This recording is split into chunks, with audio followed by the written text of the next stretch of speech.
부활제 4주간 수요일에 보내드리는 오늘의 강론. 담당의 천주교 대전교구 대덕구 장애인 종합복지관 관장 서용원 신부입니다. 오늘 복음은 요한복음 12장 44절에서 50절까지의 말씀입니다. 그때 예수님께서 큰 소리로 말씀하셨다. 나를 믿는 사람은 나를 믿는 것이 아니라 나를 보내신 분을 믿는 것이다. 그리고 나를 보는 사람은 나를 보내신 분을 보는 것이다. 나는 빛으로서 이 세상에 왔다. 나를 믿는 사람은 누구나 어둠 속에 머무르지 않게 하려는 것이었다. 나를 믿는 사람은 누구나 어둠 속에 머무르지 않게 하려는 것이다. 누가 내 말을 듣고 그것을 지키지 않는다 하여도 나는 그를 심판하지 않는다.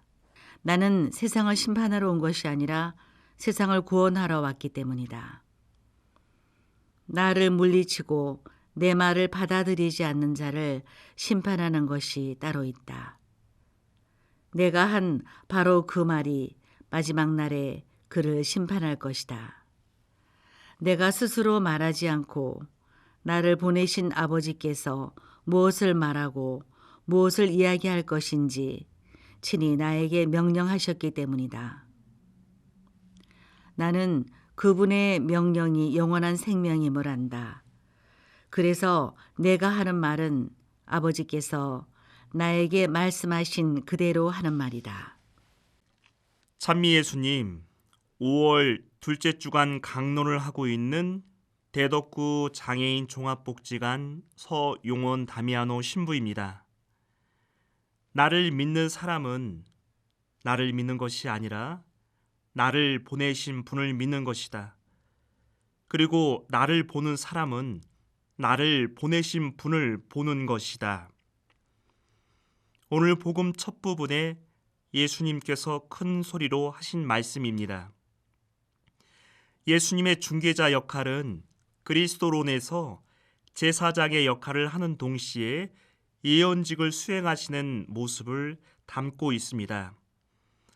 예수님은 당신이 하시는 일에 있어서 언제나 아버지의 뜻을 찾으셨고 모든 영광을 아버지께 드리셨습니다.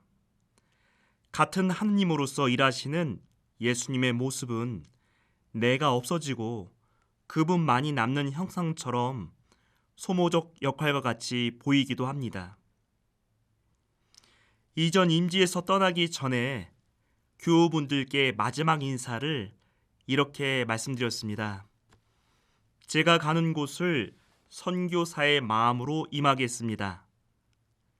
신부이면서 책임자이지만 그리스도의 향기를 존재적으로, 관계적으로 뿌리고 싶었던 마음에 그렇게 말씀드렸습니다. 새 임지인 복지관에서 생활한 지 이제 4달 보름이 겨우 넘었을 뿐입니다.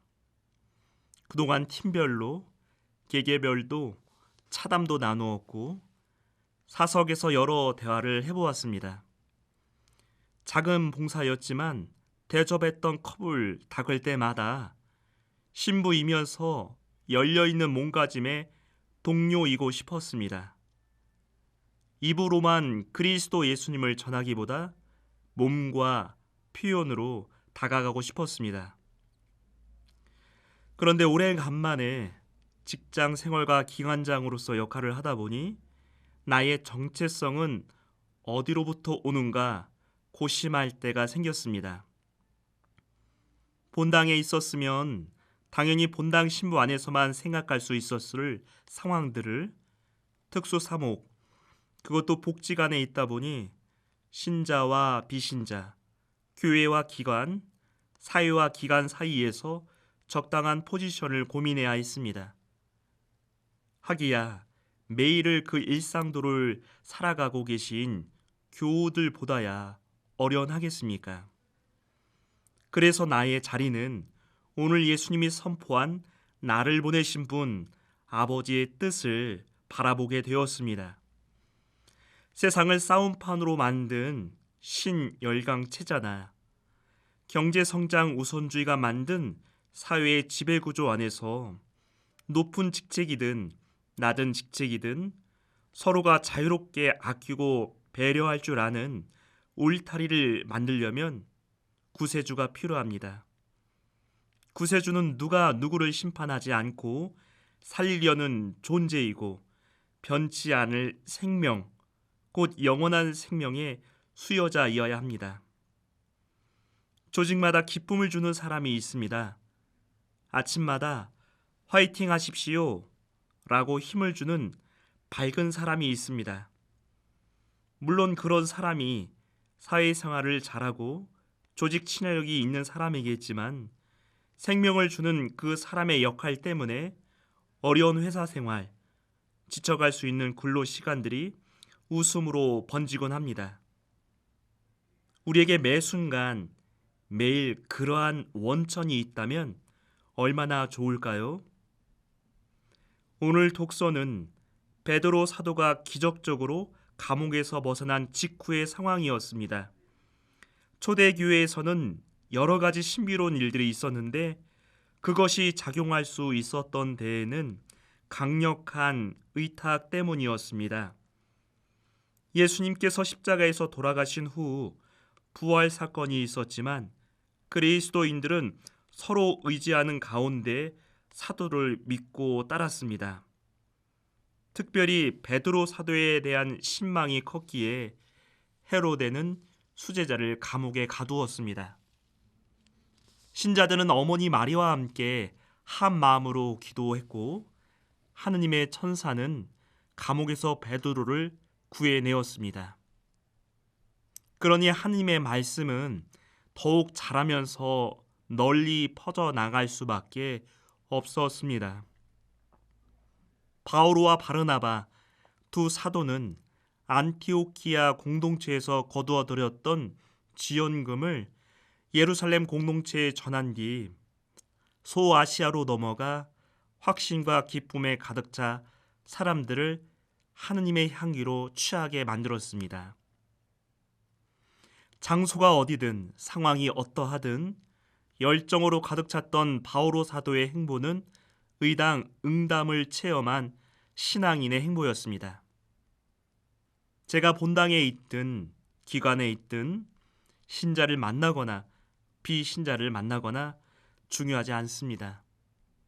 필요한 것은 오로지 하나, 하느님이 나를 통해 움직이시고 마침내 응답을 어느 누구를 통해서든 주실 것이라는 분명한 의탁입니다. 하느님 때문에 힘이 소모되는지요? 하느님이 힘의 원천이십니다. 교회 공동체 때문에 쉴 수가 없으신죠? 예수님을 통해서 구원을 주셨던 하느님의 방식이 교회 공동체를 통해 전달됩니다. 다만 그 안에서 거두어가야 할 몫을 잘 식별해야 합니다. 신앙과 가정과 직장의 균형이 어려우신가요? 신앙이 우리를 양육하고 신앙이 원수와 가업의 방패가 됩니다. 다만 내 이기심으로부터 발한 욕심으로 신앙의 조건을 걸지 말아야 합니다. 찬란한 5월의 아름다움이 저와 여러분의 마음과 영혼에 가득한 빛으로 넘쳤으면 합니다. 복음 환호성의 구절로 마무리하고자 합니다. 주님이 말씀하신다. 나는 세상의 빛이다. 나를 따르는 이는 생명의 빛을 얻으리라. 아멘.